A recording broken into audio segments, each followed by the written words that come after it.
Graça e paz, bom dia!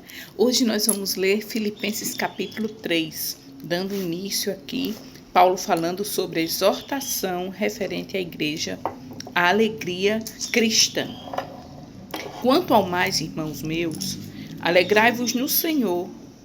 A mim não me desgosta, e é segurança para vós outros que eu escreva as mesmas coisas.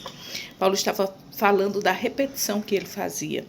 E ele estava dizendo mais uma vez para os irmãos: alegrai-vos no Senhor. Como lembrança de que a nossa alegria precisa estar no Senhor. Que aquele que tem a sua alegria no Senhor, ele não vive de desgosto, ele não vive infeliz ou dependendo das pessoas, das situações, das circunstâncias para se sentir feliz. Aquele que tem a alegria no Senhor, ele está sempre satisfeito, porque o Senhor nunca falha conosco. E Paulo diz: não me desgosta ter que falar para vocês sempre a mesma coisa. Acautelai-vos dos cães, acautelai-vos dos maus obreiros, acautelai-vos da falsa circuncisão. Os cães aqui no tempo lá em Israel, eles eram tidos como cães que viviam na rua sem donos. E Paulo chama de cães sem donos os fariseus, aqueles judeus que insistiam na circuncisão para os gentios que se converteram a Jesus Cristo. E aí Paulo diz: esses cães sem dono querem mudar a graça de Cristo, porque a verdadeira circuncisão não vem do corpo, mas de um coração transformado. Aleluia! Porque nós é que somos a circuncisão, nós que adoramos a Deus no Espírito e nos gloriamos em Cristo Jesus e não confiamos na carne. A carne é a fraqueza humana, mas aquele que pertence a Cristo adora em espírito e em verdade. E a verdadeira circuncisão é a do coração, é deixar o velho homem para lá e viver agora, a partir de agora, a partir do encontro com Cristo, de maneira a agradar a Deus. Bem sei que eu poderia confiar também na carne. Se qualquer outro pensa que pode confiar na carne, eu ainda mais. Circuncidado ao 8º dia, da linhagem de Israel, da tribo de Benjamim, hebreu de hebreus, quanto à lei, fariseu. Paulo estava falando da sua linhagem, ele foi circuncidado, então ele podia dizer assim: agora, todos os gentios que quiserem ser convertidos ao evangelho, eles precisam ser também, porque eu fui. Mas Paulo entendeu que a verdadeira circuncisão não é simplesmente a carne, mas é um coração transformado, mudado, quebrantado. E Paulo não exigia, porque isso iria abolir a graça da cruz, a graça que Cristo derramou na cruz do Calvário. Fariseu de fariseu, a mãe e o pai de Paulo era dessa linhagem de Benjamim, era fariseu, era judeu puro.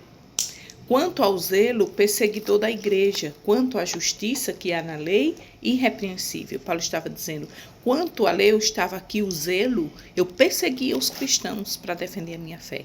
Então eu sou zeloso com a obra de Deus. Mas o que para mim era lucro, ou seja, o que para ele era vantagem, isto considerei perda por causa de Cristo. E esse evangelho que Paulo explica aqui aos filipenses é diferente do que muitos hoje querem ensinar, um evangelho só de ganhos. Mas Paulo está dizendo: por causa de Cristo eu considerei perda tudo isso aí que eu tinha de vantagens.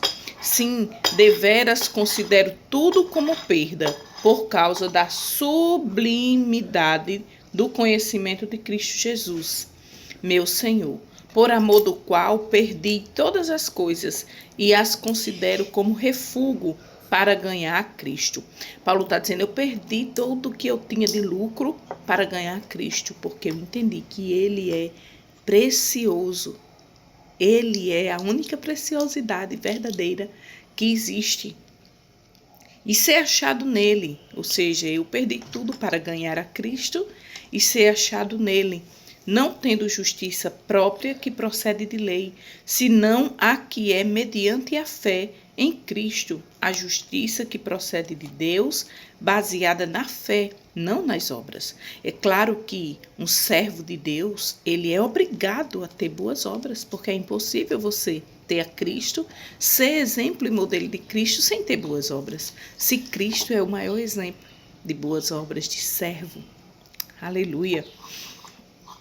Para o conhecer e o poder da sua ressurreição e a comunhão dos seus sofrimentos, conformando-me com ele na sua morte, para de algum modo alcançar a ressurreição dentre os mortos. Amém? Nós vamos ler até o 11 hoje. E Paulo está dizendo, meu privilégio é poder sofrer os mesmos sofrimentos de Cristo. Mas quem quer esse evangelho de sofrimento? Quem quer? Se hoje as pessoas pregam que Jesus morreu para lhe dar uma vida abundante no sentido de você não ter queixas de nada, de você não ter falta de nada, de você não ter problema nenhum, viver só em alta. Esse é um evangelho que se prega hoje, que porque Jesus morreu para nos dar uma vida abundante, então nós somos obrigados a viver na abundância no sentido de riqueza, de fartura, de tudo o que quiser ter. Mas Paulo não está falando desse evangelho. Ele diz, eu me alegro de poder participar com ele das mesmas dores. Paulo passou a ser um peregrino depois que encontrou-se com Jesus. Ele perdeu sua casa, seu conforto do lar. Hoje nós vemos cristãos que não abrem a porta para fazer uma célula em casa porque quer ter sua privacidade. Cristão que não abre mão de se for preciso, ceder a cama para outra pessoa dormir. Não ceder para não perder o seu conforto. Paulo perdeu tudo o que ele tinha de precioso, de importante, de lucrativo, de vantagem, somente para ganhar a Cristo, porque ele entendeu que era isso que ele precisava. E agora sofreu os mesmos sofrimentos que Cristo passou. Alguém disse assim, deixa eu te seguir. Jesus disse, olha, o filho do homem não tem onde reclinar a cabeça, onde colocar a cabeça para dormir. Eu sou um peregrino nessa terra, você quer mesmo me seguir? Então o evangelho não mudou, ele é o mesmo. Hoje ainda é necessário para viver o evangelho de Cristo, fazermos renúncias e muitas das vezes sair do nosso conforto e termos perdas para viver desfrutando das dores de Cristo, mas também desfrutarmos da sua glória, como Paulo diz, na ressurreição. Amém? Aleluia, oremos. Amado Deus, maravilhoso Pai, que privilégio entender que Paulo, mesmo sendo cheio de tudo, ele era judeu, ele era puro, ele tinha sido circuncidado na carne, ele tinha direitos, mas ele abriu mão de todos esses seus direitos, Senhor, somente para conhecer mais a Ti. Ah, Jesus, eu quero Te conhecer mais. Que nós possamos desejar Te conhecer mais e viver a Tua vontade todos os dias da nossa vida. Fica conosco, compreendendo que a nossa abundância, a nossa maior riqueza não está aqui, mas na glória, na ressurreição, quando teremos o nosso verdadeiro encontro contigo. Pai, em nome de Jesus, que o nosso coração seja muito alegre todos os dias, olhando para o céu e tendo a visão da glória. Fica conosco, dá-nos um dia na Tua presença. Eu te peço em nome de Jesus, que vive e reina para sempre. Amém? Que Deus abençoe sua vida, sua casa, sua família, em nome de Jesus, e um bom dia na alegria de Cristo Jesus.